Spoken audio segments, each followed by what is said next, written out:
Hey everybody, my name is Ryan Bolton with Synergy One Lending. I'm a local mortgage expert, and today is the Clear to Close podcast, which we have special guest Adam Snow, who's the County Commissioner of Washington County. So I appreciate you coming on the show today and talking about what's going on in Washington County. So what kind of started this whole thing is I posted on Southern Utah's Facebook page called St. George Word of Mouth. It's a great page. A lot of people are on that one. It's one of the bigger ones. And I posted a question of why you wouldn't buy in Washington County. And of course, prices were one of them, or payments or prices, something like that. But the most common one I got after that was water. Everybody was just saying, I'm not going to buy because of the water concerns. And I was really surprised at that. And because I've learned and I've been here long enough to see what the county's been doing with water, with conservancy, with development, that type of stuff. So I thought, let's go right to the source, the guy that's got the boots on the ground the most when it comes to water in Washington County. So I wanted to invite Adam, and he was gracious enough to pleasure our show here with his face and his voice. So tell me a little bit about what's happened and changed with water in Washington County. Yeah, well, first of all, thank you for doing this. This is by far and away the number one question I get. And it was the reason... not to get political on it, but I didn't really want to be a county commissioner. I've said that several times to people. I don't really want to be one now. It wasn't on my dream job list, but when it came to water, because of what I had done for the last 6 years as Congressman Stewart's director for U.S. Congress here, I was the guy the county called for help on some of these issues. And so I just had a lot of intimate knowledge with it. I knew the connections and the landscape of it. And so it's one of the two main reasons why I ran for office. And it's a big nut to crack. I'm not going to lie. We're in a difficult situation. But the problem is, so I'm glad that you get these questions, and I'm really glad to be able to educate people and to let them know what's going on. Because we get everything from all over the spectrum from, you know what, this is a big lie, right? Like there's tons of water. Is everybody just scaring us? And honestly, no, that's not true. We're not just scaring people, and there really is a water problem, water management problem. All the way to the other end of, oh my goodness, I built a house 3 or 4 years ago in the Washington Fields, and I don't know if there's going to be water for it next year. We're not that far either. So the first thing to talk about is first and foremost is to say that when we're talking about water, we're talking about new water, okay? If you have water for your business or your home right now, excuse me, getting over a little bit of a cold there, so I may cough a couple times.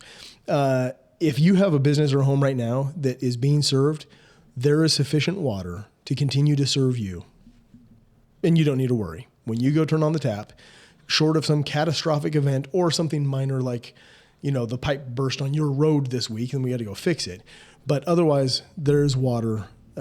There's water to provide for the current demand right now.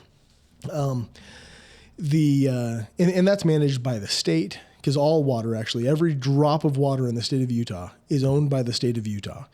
The rest of us have, even if you have a priority right on a farm or land that you own, the rest of us you have a priority right to use the state's water. Yeah, so it's a right to use state, right? That's the way the law works out. So because of that, the state manages very, very closely through multiple agencies under the Department of Natural Resources on how we use water. Are we using too much? Are we mining our water, which means we're pulling out more from the aquifers than we're putting back in every year? And we watch that really, really closely. The engineers do, so that we're actually putting more water in, or at least as much water as we've pulled out. And there's ways to hydrology to try and to measure all that, right? So that's the landscape. We don't need to stress about whether you're going to have water today. So if somebody wanted to go buy a home today and say, I don't know if I'm going to have water next year. No, if you can buy the home, if it's an existing home right now, it's already being served, great. If it's a new construction, sorry. If it's a new construction, the builder can go and then do will serve letters, like they used to, but he can go and get a connection from the Water Conservancy District or the city, wherever the home happens to be. And as long as they provide that connection, great, you're fine. So I wouldn't have that as a reason not to buy or build because you worry about whether water is going to be there in your tap. The bigger issue, so then the next issue is people say, well, what, I'm here now. And so I think we need to stop all the growth. And that's an easy one. We're just building too fast, too much. And now, look, I understand the complaint. My family was the first ones here. There's a reason why it's called Snow Canyon, right? Yep. And so I always... It's not because it snows there. No. And a lot of people are like, well, it's because there's white rocks up at the top, right? No. Yep. No. But the whole... I say that not as a, hey, we're better, or anything, but because we can say, well, the easiest way to argue against the, hey, it's time to stop all growth completely.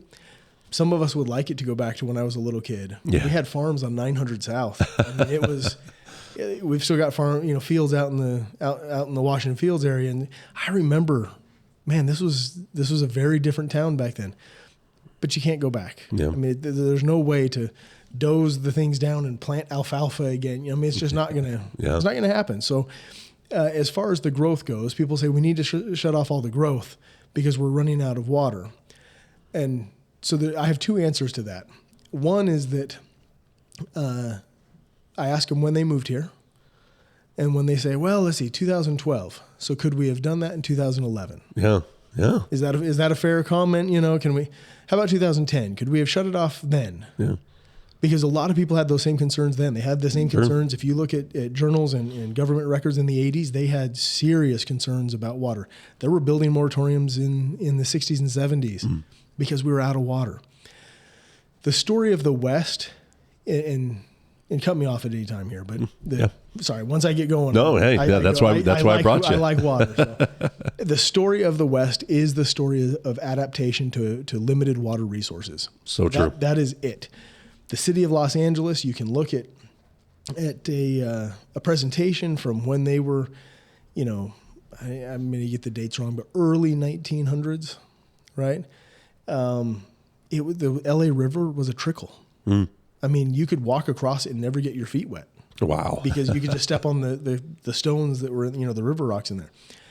Now, it's not a whole lot different from that today, but you've got, 20 million people in the surrounding area? Yep. That's a huge city. Now, they adapted in different ways that we can't do anymore. They stole a river. Yeah. Like literally just dug a new river and dammed it off and it redirected to them. We don't do that so much anymore. Yeah. But the whole point being that we adapt to water scarcity. And so, especially like you said, Las Vegas, Utah, the driest parts of the country, the driest states in the area, they've had to do a better job of capturing, recapturing, reusing the water. And I've been here since, like you said, 05. I'd hate to have 04 be when they cut me off and wasn't able to grow here. And so much of what we've been able to do has been such a wonderful reason to move to St. George. We've been discovered. We're not going to get undiscovered. I remember I've been here obviously not nearly as long as you guys have, but it was how exciting it was for certain restaurants to come into town where you didn't have to go to Salt Lake or Vegas or other places just to get restaurants or foods or services or goods, that type of thing. And St. George is so new and vibrant and so many wonderful things. But I remember I was blown away at how much water wasn't being recaptured or reused or multiple use, especially with a lot of golf courses. And then you'll have, my office is right here by Southgate. Sprinklers will go on. I'm sure people call all the time, why are the sprinklers on in the middle of the day? Not realizing that you can't use that water for anything but that. And that helps with the economy. That helps with green. That helps with air control. There's so many things to have green space as long as you're using the water in a correct way that you can't use for anything else anyway. Yep. So it's a great way to be able to use it for those things. How many calls do you get when people see that the golf course, is that probably the biggest complaint of water use is golf courses? Constantly. Yeah. Constantly. So now there's a lot of partnerships, and you just hit on so many good points. There's a lot of partnerships here in that the county really has more of an oversight and facilitator role, because only about 5% of our residents live in the unincorporated parts of the county. So the cities have a huge role in a lot of this. They are able to grant permits and plats and new homes and businesses to come in and guarantee that they're going to provide water from them. But all of the cities now are getting their water from the Water Conservancy District, which is countywide. They have a role countywide. They don't play much of a role like up Vail, Diamond, Dameron, Vail. Those all have little private water companies that they kind of work with a little bit, but they don't run necessarily. Enterprise is the same way. But for the rest of the county, the Water Conservancy District is the one that's providing the water. And their job is to make sure that there's water in your faucet when you go to turn on the tap. So what you just said is, well, I guess the second part of what I was talking about earlier is, one, can we just cap all the growth the year before everybody else got here? Yeah. Because it shows a little bit of the hypocrisy on this, right? But the complaint is not unfounded, right? So people saying, right, but we can only grow so much. So why are we still building? And the truth is that if we have this much water available, we're right about here. So why are we still building homes? Because there's still some water available. And if you've got land and you've got, and you're a developer or you're a builder or a private homeowner and you want to go build and you have the land and there's water available, under state law, we're going to provide you water. We can't just say, you know what, I don't really like your project or I don't like you. And so we're just not going to, even though there's water available. Well, that's why we have private property rights. And so people are allowed to do with the land that they want according to zoning and, all of that. But that's why we're still building. We're not out of water yet, but we're getting close of new water. Again, I was talking new water. Yep. And so how do we get, if we've got that very small margin now, so the camera, there you go. You can see, we got that very small margin now. How do we increase it? And what you just said is exactly what we're doing. And is there people not wanting the increase is another way of just capping the growth? Is it something like, okay, we don't want it to go any higher than this, so we got to keep it at that. So that's a reason to just say, okay. And then is there a concern, obviously, if we have a couple of really bad years, does that top drop? And that's where people start saying, okay, or is that really a number that we feel is pretty safe, that we've hit kind of what we know what that number is? We know what that number is. And I'm not going to say that there's no possibility that could happen, but it's not like we're flirting with the line. I mean, if we're getting where we're here and now all of a sudden the available water, assuming no new growth, the available water has dropped, something catastrophic has happened. Okay. That it will be causing many more issues. Power. Okay. Lots of, like, the Colorado River dried up. Yeah. Okay. Right. That kind of a level of catastrophe. And people say, well, it is drying up. If you look back at the geologic record, the Colorado River is the most consistent source of water west of the Mississippi River over thousands and thousands of years. So it's pretty consistent. It'd be like the Rockies not getting any snow. I mean, it's such a large front of weather that so much of the weather patterns that have to hit the Rocky Mountains just coming off the Pacific, that's kind of what it hits. That's why there's these dry areas between the Rocky Mountains and all the way to west or East Texas. That whole, I watched a great video on YouTube that kind of talked about how those weather patterns and how the East is always trying to get rid of water. They're trying to aqueduct it. They're trying to get it back to rivers, streams, back to the ocean. Like, you go to Florida, it's amazing how quick a rainstorm and then all the water's just gone. It's back to the ocean. Now, obviously, it's right there by it, but I was just blown away at how they design water to get back to the ocean. We're designing it to capture every drop wherever we can or redirect it to where it needs to be. And I remember, correct me if I'm wrong, but I remember I moved here, I remember seeing a stat about the Lake Powell Pipeline and some of the water usage that we have, that we literally use using more water than even Las Vegas, which, like you said, LA, Las Vegas, there's a lot more people there. Now, we have more agricultural. We have more reasons why the water is getting used than maybe a big city like a Las Vegas, but population, we're not even close to the population of a Las Vegas or an LA or something like that. So did you ever see, is that skewed a little bit, or is that wrong as far as how much water we were using before the reclaiming and some of the reusage of the water? So part of it is that we're not using the same math. So they use a different formula than we do. Okay. I love stats. You can manipulate them. We're working on that right now so that we all count the same way. Okay. Here's the easiest way to say it. So if you have a shower, if you're taking a shower, let's say you use 25 gallons of water, your body may have absorbed a tiny little bit, but essentially you're recapturing all of that water, right? You've got 25 gallons have been poured over your head. It goes in the drain.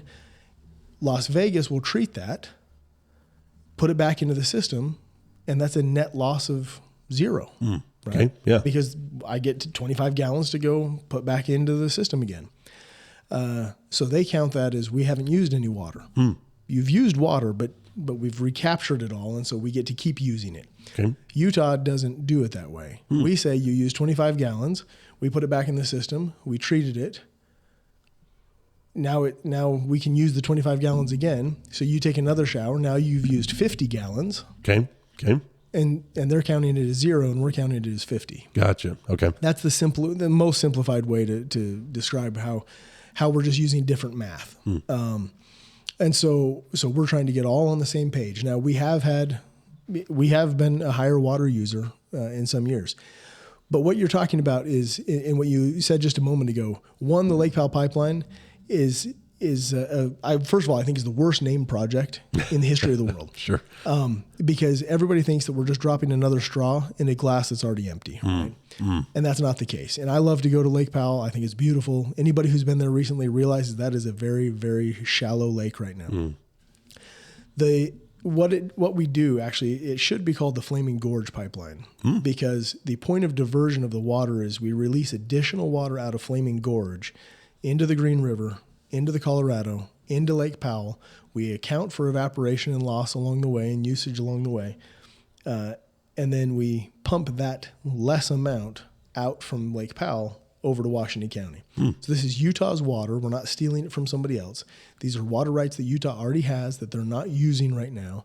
And this is the place that we'd like to use them the most. There are some legal challenges to that. Upper basin, lower basin. There's the law of the river, the Colorado Compact, that all 7 states that touch the Colorado drainage system that we're all privy to or parties to. I mean, so there's some legal issues and hurdles that we're working on, but that's where we get the water.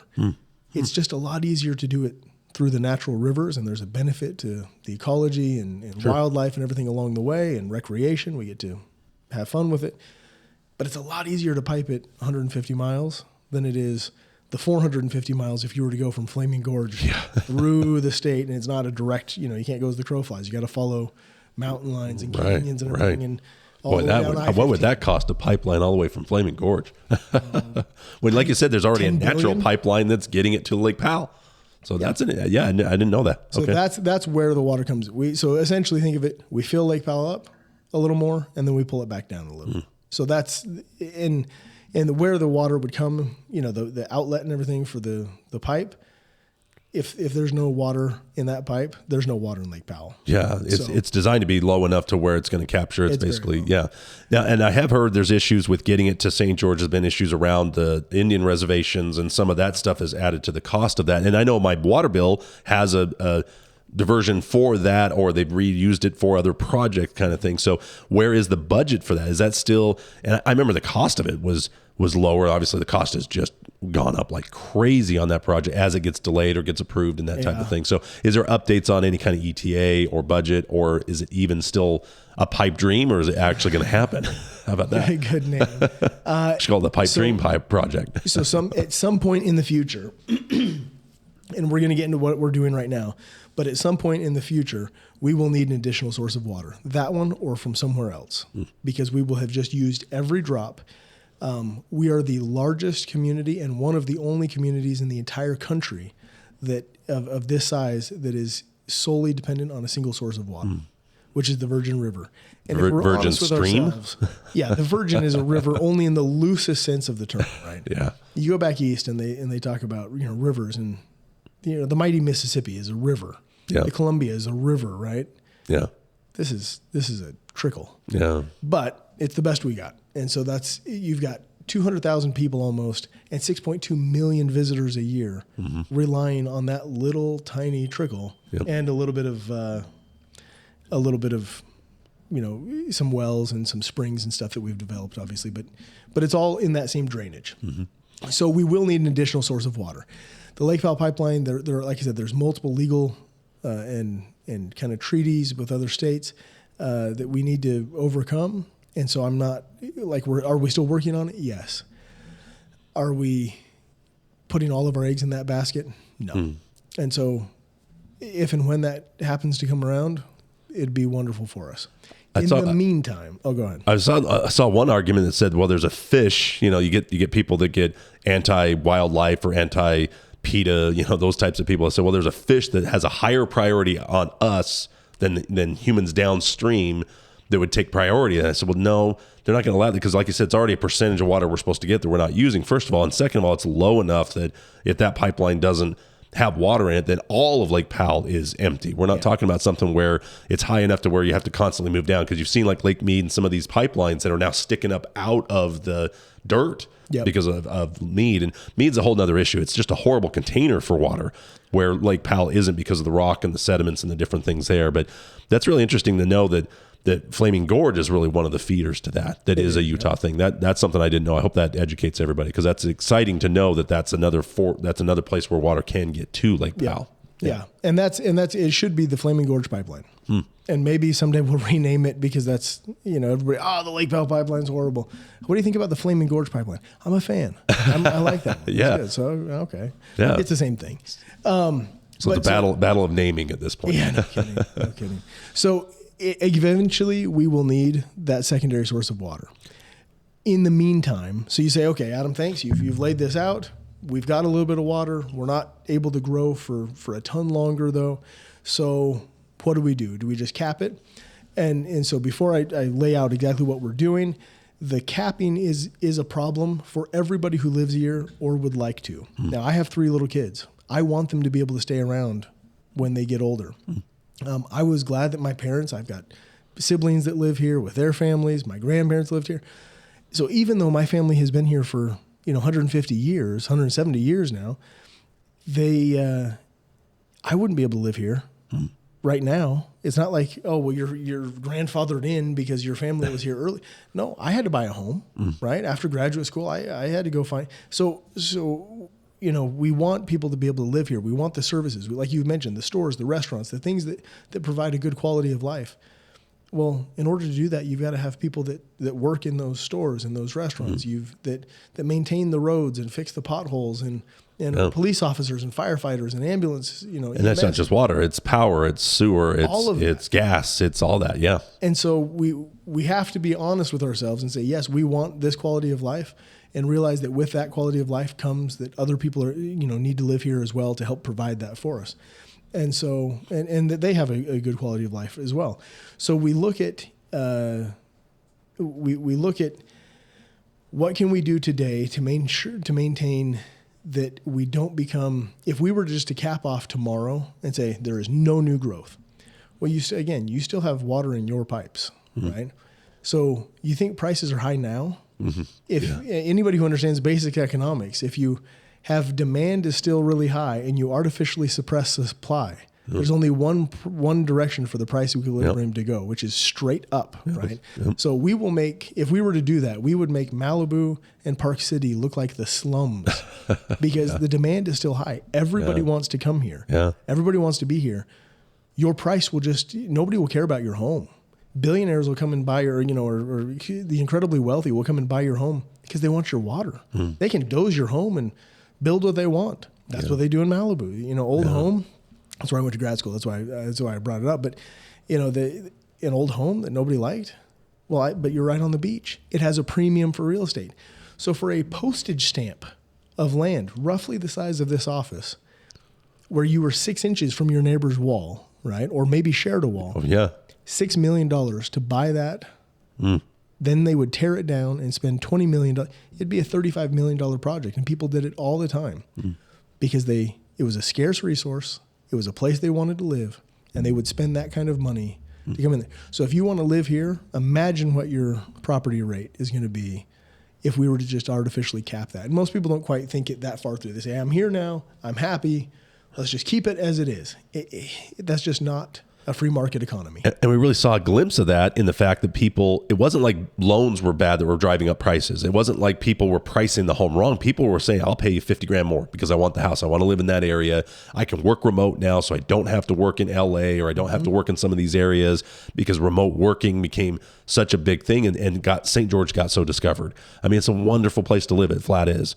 I mean, Zion National Park, Zion for all the people that are outside of the area, Zion has grown as one of the better parks in the whole country, and it's so close. I mean, we have everything but the ocean. I've told people you got almost everything within just an hour of here is just amazing. And people have really discovered this part of Southern Utah when they realize, oh, it's not the snow or the Wasatch Front, that type of stuff. It's kind of a combination of a maybe Arizona kind of climate, a Vegas kind of climate, but with more colors, more greenery, more outdoor activities. Yeah. And the more and more you got Ironmans, marathons, World Senior Games, it just has put us on the map. That's going to be very hard. Like you said, even if you could cap it, now you're talking about taking away people's rights to use their property the way they want to use it, or permits that are already done. So that's not, like I said, that's not an answer either, is capping it. So it is using the water better, or being able to tap into resources that we already have there that we just aren't using fully.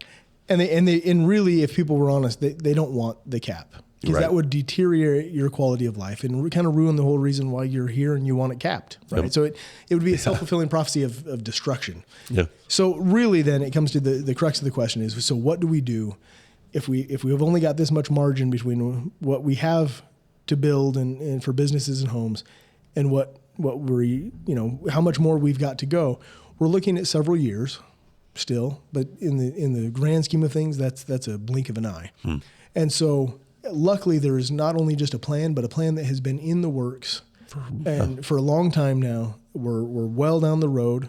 Obviously we would like more time. We'd like more breathing room, but there are very smart people working on this. And so it comes down to reuse and secondary water. So all water in Washington County is not created equal. There is very good, wonderful culinary water. And then if you drive, let's see, where's some good examples? There's one in Washington City where there's a gutter that just always flows.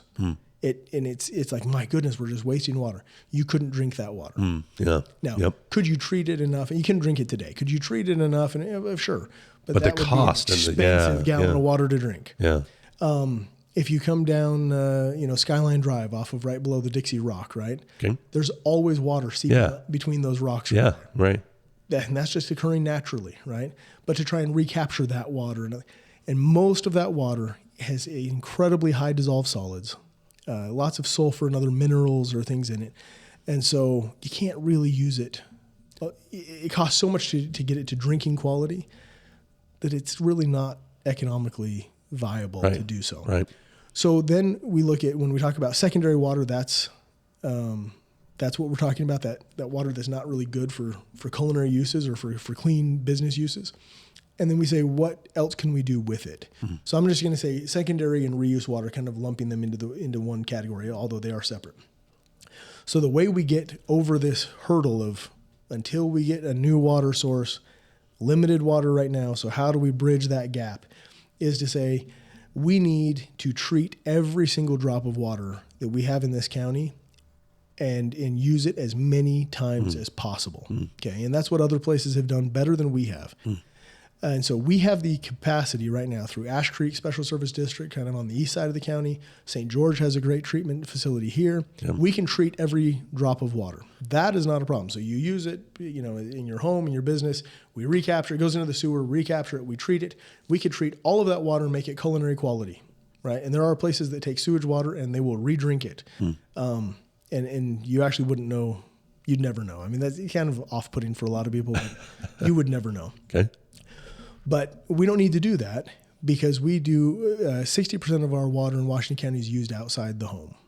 And so what we can do is treat it to a quality that's not necessarily drinking level, but is perfectly fine for landscaping, for agriculture, for use outside, and then we trade you for it.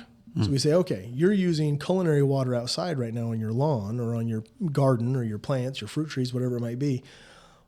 Why don't we give you lower quality water that would be just fine for those plants, and we're going to take your culinary water. But that 60% of our water is outside the home. So we're talking about a massive amount. If we can even trade you for a portion of it, all of a sudden we've taken that really thin margin and we've made it a lot bigger. And the homeowner doesn't care. I'm putting this water on the grass. Who cares? And I think Desert Color is one of the few that has the two different lines essentially going to that whole project to be able to make sure that what water's going to what, the fire hydrants, the certain water sources that need to have access to don't need to be drink quality or shower quality, that type of thing. So many of the developments, especially Washington Fields along the Southern Parkway, like you said, Desert Color is one of them. Most of all the new developments, actually all of them. So the cities all got together with the county. We held a water summit about a year ago, And we said, look, we've all got to be on the same page. You can't, if you're a city that says, hey, come here, build, use whatever you want, water you want, we'll have a big party every day. Everybody's going to run to your city, but then you'll be using up all of the water that's a finite resource for the rest of us as well. So we all have to play in the same level here. And so conservation was a big part of that. And they're reasonable conservation measures. Maybe the time you can still build a home, but maybe the time has passed where you're going to have a 3-acre sprawling lawn because it just.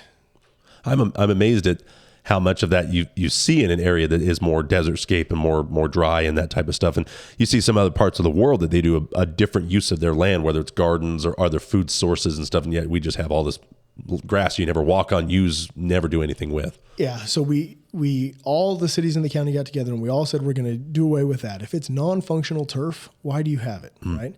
If the only time, and the best way to describe non-functional turf is if the only time you ever step on it is to mow it, it's non-functional. Oh yeah, that's a good point. So I see that outside of our office. I see we have a big thing. I'm like, it never gets used other than mowing it. It never really gets used, and it's not necessary. When I'd rather see that the golf course has the greenery or the water, because that seems to help with the economy, seems to help with the green space, the air quality, all that stuff kind of gets absorbed by that versus just a lawn out front of a business complex. Well, and some people say, well, that brings down the temperature and stuff. And you say, you're right. We don't want to become a heat bubble like Tucson, Arizona, or other places that just went to zero-scaping and just concrete everywhere. And it just becomes hot, right? So we want plants.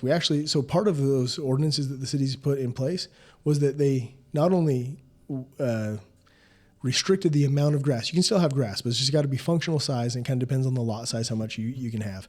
But it also requires you to have plants, but they're just water-wise plants. So they still shade the ground. We don't have that heat island issue, but they just use so much less water. The Water Conservancy District just rolled out last week a grass buyback program. I think, I was going to mention that. Okay, so if you're saying, look, I really don't need this, or AstroTurf has come a long way, right? Maybe I'm good with I want the green and I want the sprawling, but I don't want to have to water it all the time. Wonderful. Contact them right now. It is a rebate program that will help you buy to rip out the grass, and you can put in whatever you want, but it's to reduce that water consumption. So conservation is a big part of it. And we did that. We had 4 dogs on a I think it's maybe a 30 by 30 yard, and we put synthetic. It's been amazing. It really has been amazing, just because odor control is better. It's easier to pick up the remnants. It's easier to, the dog poop, if we can say poop? I guess it's my show. It's your show. I think do whatever I want. So it was something where we did like it, and it actually worked out really better, and it stays cleaner, and it stays green all year round, no matter what. I mean, it's just it worked out great for us. So we did the same kind of thing. There's no mowing. Yep. My wife is seriously considering part of our yard for that. So yep. So we can things like water reuse pumps, right? So recirculation pumps. Okay. So in new construction. So again, we're not forcing old homes. This is only for new construction. Nobody's saying we're going to come in and force you to rip out your lawn right now. Yeah, it's rebates. It's if you wanted to. Let's encourage you some financial incentive to do so, right? And most of that was coming from some state money, and they were able to work it out that way. So the recirculation pumps on new construction, builders were fine with it because, again, they need this to continue going, right? Right. So when the recirculation pump happens, when you go to the faucet and everybody turns on the hot water, and then you let it run and you go brush your teeth or whatever, oh yeah, that's been hot for a little bit, because you're waiting for the cold line, the water that was hot, cooled in the pipes while it sat there and nobody was using it, and you got to push that out before the hot water comes in. Right. 10,000 gallons per year per home. Wow. Is what we waste waiting for the hot water. Waiting for hot water. Yeah. So instead of doing that, you hit the button that circulates that water. It doesn't lose it. Yeah. It just circulates it in the pipe again. Then you turn on hot water and it's instantly hot. Yeah. 10,000 gallons per home. So we implemented that. The grass size restrictions, requiring more water-wise landscaping. But then we really, the double piping for the secondary and reuse water, so that we can use that outside the home where you don't need the culinary. And so that buys us a lot of time on water. The problem is that we can treat all this water, and where do you put it? And that's where we just we're behind the 8 ball on this one. So we've got 4 new reservoirs going in right now. Okay. Tokerville, which is actually being built, more on the infrastructure side of it right now. You'll see more of the dirt being built, and that's more culinary actually. But that's an important part of the piece. So Tokerville Reservoir. If you've driven to Cedar City, right at the top of the Black Ridge, there's sometimes water in that little Ash Creek Reservoir. Oh yeah. Sometimes not. That's actually not supposed to be there. That was kind of built when I-15 was built, and all of a sudden it made a dam. Okay. So they're pulling that, and it just kind of seeps in and just disappears. Yeah. So they're pulling that down into the system as well, and so we're trying to recapture every drop we can. Dry wash and graveyard wash in Santa Clara and Ivins. And then the biggest one will be Warner Valley. Warner Valley, yeah. And that one, we just overcame a big hurdle that we've been working on. So we're happy right now. Things are still moving forward in the federal process. But all of this takes time.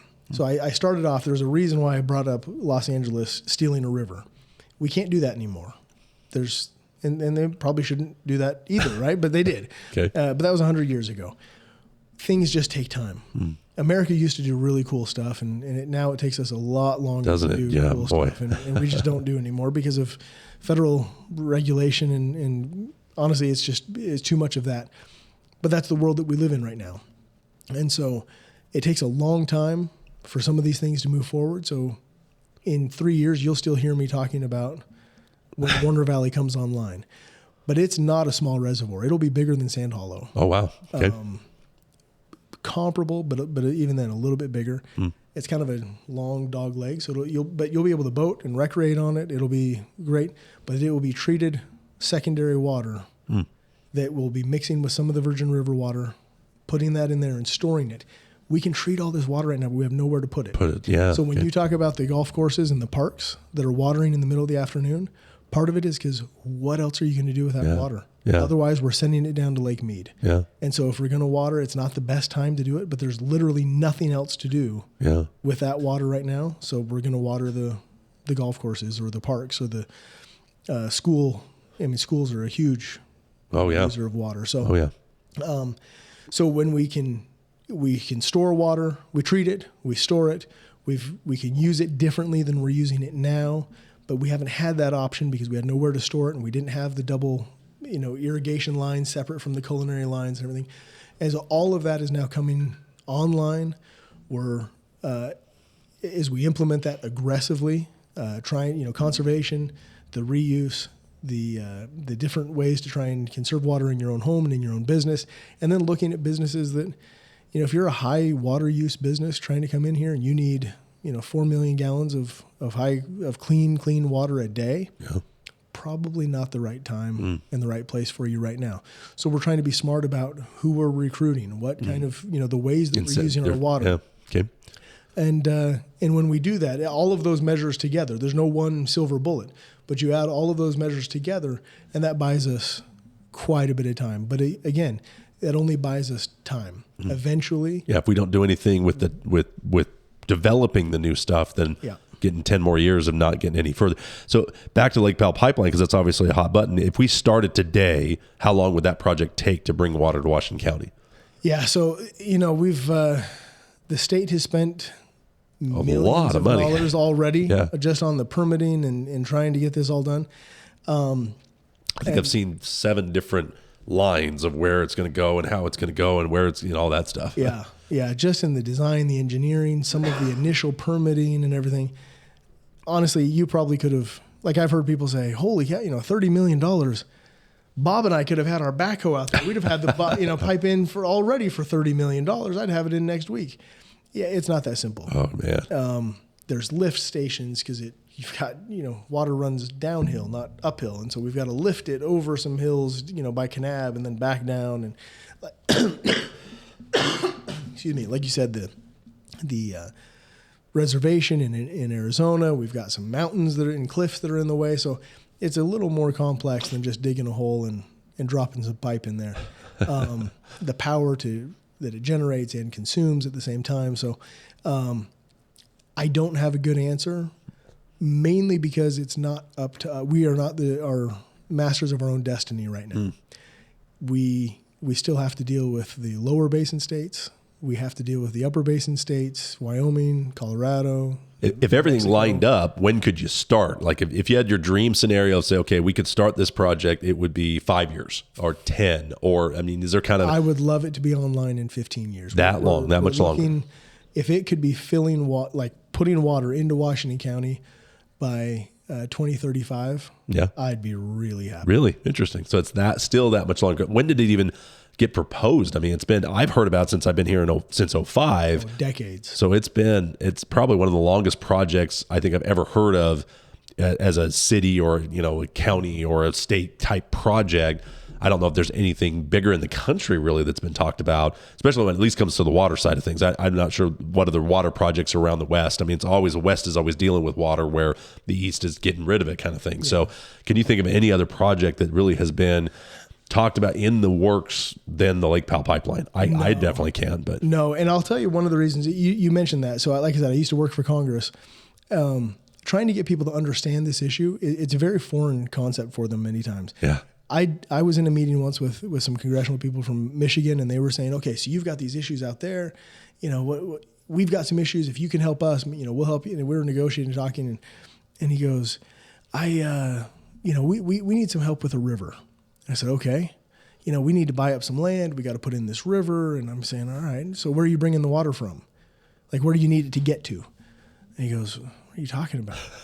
I said, well, you're dry, and so you need... Like, where are you trying to get water to? He goes, we're trying to get water out. We're trying to get rid of it. We have too much water. We're trying to get water out. We need to buy this, this land and doze these homes to build this river to funnel. And that's the most foreign concept in the world. To me. It's like too much water. We've never had that problem other than, a microburst for, 20 minutes or something. But sure. Constant where we need to build a river to get water out. Yeah, we don't have that problem. Yeah, the diversion, what they've come up with aqueducts to move it, channel it away back to Mississippi or back to the ocean or wherever. And then, we're always trying to move it back into the cities. So, yeah. And we've talked about, are there proposals to bring, there was actually a very strong one probably 20 years ago to bring water from Canada just in a pipeline. Really? We do it with oil. We do it with other things. Let's just build it. They've got plenty of water. It's a resource that we need.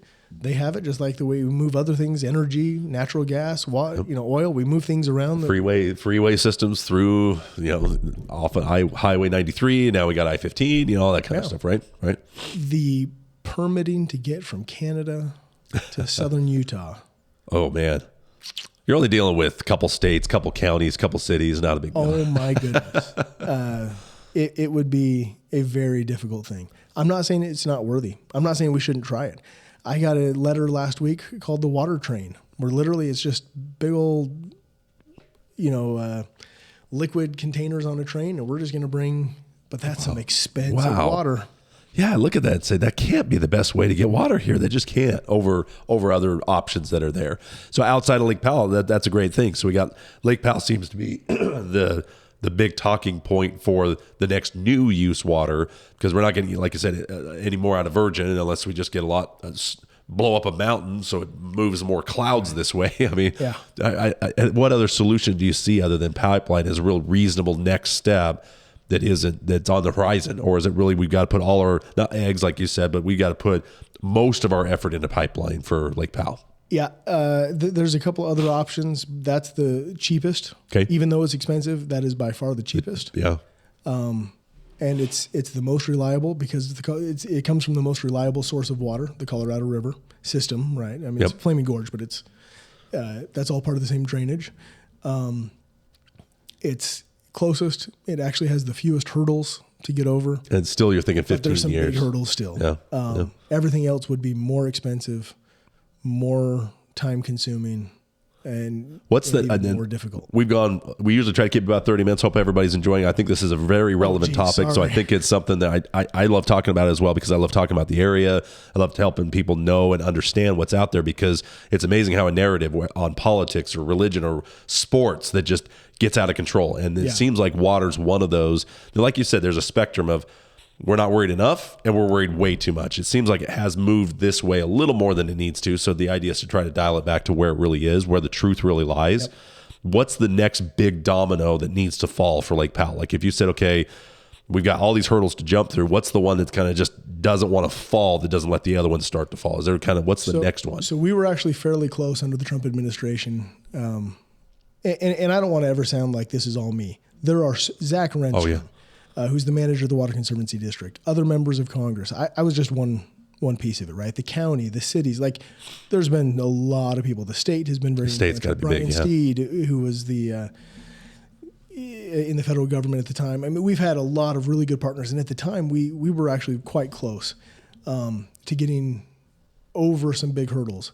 But I actually think, in all fairness, several of the states said, why are we allowing you to do this? Which we're going to have to change some rules for you to move water from the upper basin, Flaming Gorge, to the lower basin, St. George.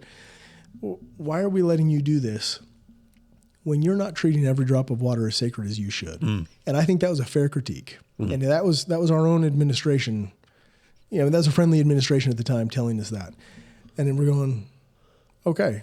And that's why we really started looking much more robust much more in depth at the robust measures we can take for conservation, for storage, for treatment, rather than just saying, hey, bring some more water in. And keep using it the way we're using it, you know? Yeah. Let's use it differently.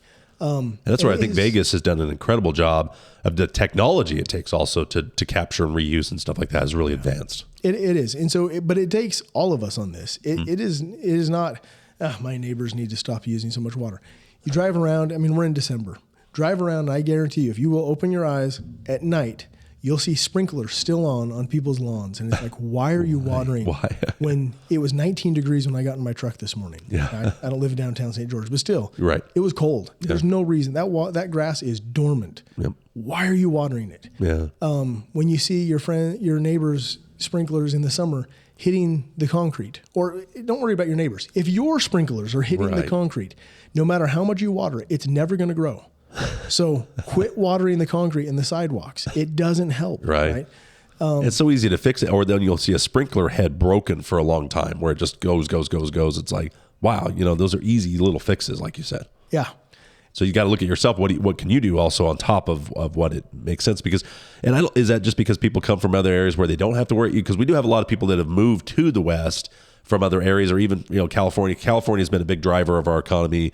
When I've seen a lot of requests were coming in from those areas, but I guess they could just use water as well. But northern Utah, I think people up there seem to use water more, and they're still in the same kind of boat we are. But it's like, yeah, there's a lot of people that move to the area that don't realize how much they need to do a little better job with the water. And I think they think of it, you know, it's an annoyance. I got to dig the thing out.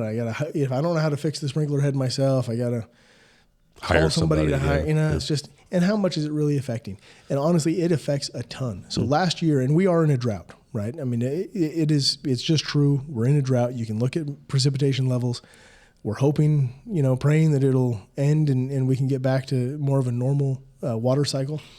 But last year, in the worst part of the drought that we had been in, Washington County residents saved 400 million gallons of water while growing 5%.